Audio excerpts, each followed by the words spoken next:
High guys, good morning. Welcome back to my new blog. আশা করি তোমরাও খুব ভালো আছো, আমিও খুব ভালো আছি। চলো আজকে দিনটাকে শুরু করি। আর এখন ঘড়িতে বাজে সকাল 10:30। এখন থেকে আমার ব্লগটা স্টার্ট করছি। চলো দেখতে থাকো সারাদিন আমি কী কী করি। সঙ্গে থাকো, সাথে থাকো, দেখতে থাকো। সকাল থেকে রান্নার কাজ, সকালবেলা রান্নাটা এই সবে সারা হলো। আর রান্নাঘর থেকে বেরিয়ে এসে একটু বসলাম জাস্ট। তো টিফিনও খাওয়া হয়ে গেছে সবার, যদিও পাপাইয়ের ডিউটি চলে গেছে, সোনায়ও স্কুল বেরিয়ে গেছে।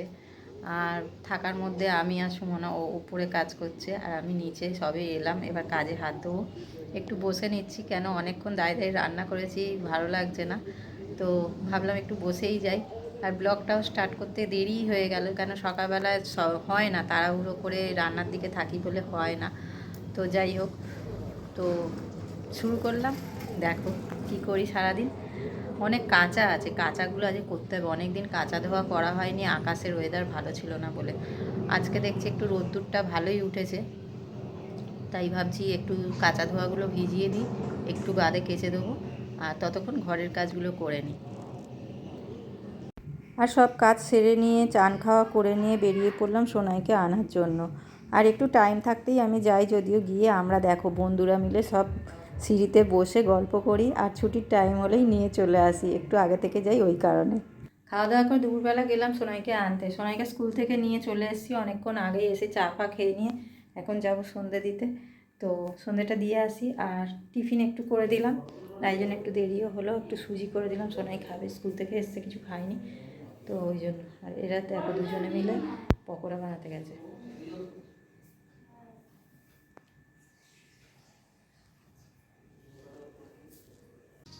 এখানে কম্পিউটারে ছবিগুলো দিচ্ছে, মানে হার্ড ডিস্ক থেকে দিচ্ছে ওখানে কম্পিউটারে।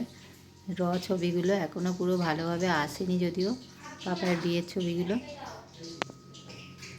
এবারে কবে আবার পুরোপুরি কমপ্লিট দেবে জানি না। এখন আপাতত ওটা কম্পিউটারে লোড করে দিয়ে যাচ্ছে, পরে আবার নতুন মানে অ্যালবাম করে ভালো করে এডিট করে সব দেবে। এখন সিলেক্ট করার জন্য ছবিগুলো দিয়ে গেল, তো ওগুলো এখন আপলোড হচ্ছে। আর বাকিরা সব কোথায় দেখো দেখাচ্ছে।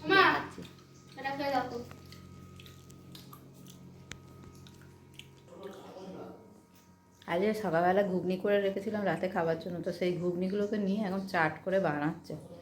বানিয়ে সুমনা আবার দিতে হবে।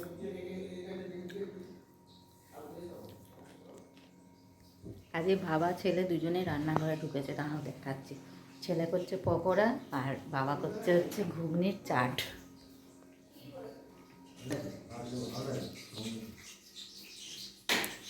এবার খেয়ে দেবো সোনাই।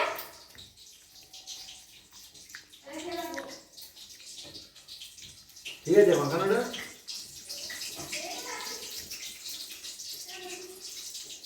ওগুলো কাঁচি দিয়ে কাটতে হবে, এরমভাবে না কেটে।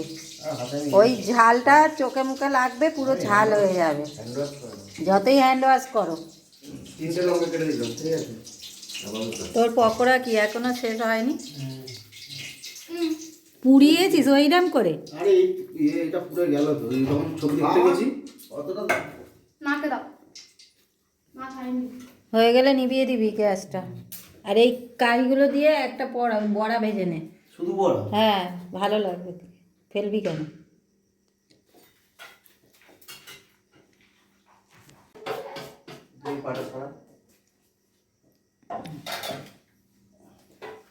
দাও বাটিটা দাও, এটা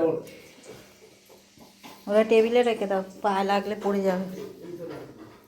এই যে ঘুগনিটাকে মাখিয়েছে টক দিয়ে, পেঁয়াজ, কাঁচা লঙ্কা, চাট মশলা, নুন। একটু এবার টেস্ট করি। তখন সুমনা দিয়ে গেল, তখন একটু নুনটা কম কম লাগছিলো, এখন দেখলাম ঠিকই আছে। ওর করে নিয়ে আবার মুখে দিলে।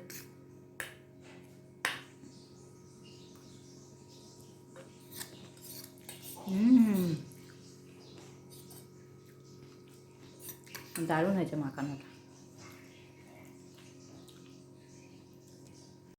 আর এখানে পাপাই বসেছে কম্পিউটারের সামনে, যেহেতু ছবিগুলো দিয়েছে তো ও বসে বসে দেখছে আর আমাদেরকেও দেখাচ্ছে। কি করব, বসে বসে এখন ছবিগুলোই দেখতে থাকি কীরকম কি হয়েছে, আবার তার মধ্যে দিয়ে সিলেক্টও করতে হবে। আর সোনাই আর অভিজিৎ চলে এসছে শোয়ার জন্য বিছানা করতে। সন্ধ্যে থেকে বসে বসেই সময় কেটে গেল, আর এখন এই যে বিছানা করতে এসছে। রাত্রিরে খাওয়াও মোটামুটি সব যে যার টিফিন খেয়েছে এত, আর রাত্রিরে খাওয়ার ইচ্ছা নেই। তো আজকের ব্লগটা এই অবধি রাখলাম, দেখা হচ্ছে পরের নিউ ব্লগে। আর আমার ব্লগটা যদি ভালো লাগে বা আমার চ্যানেলটাকে যদি ভালো লাগে অবশ্যই একটা লাইক শেয়ার এন্ড সাবস্ক্রাইব করতে ভুলো না। পাশে থাকা বেল আইকনটি প্রেস করে দিও। তো আজকের মতো গুড নাইট, টাটা। সবাই সুস্থ থেকো, ভালো থেকো, সবাইকে ভালো রেখো। চলো টাটা।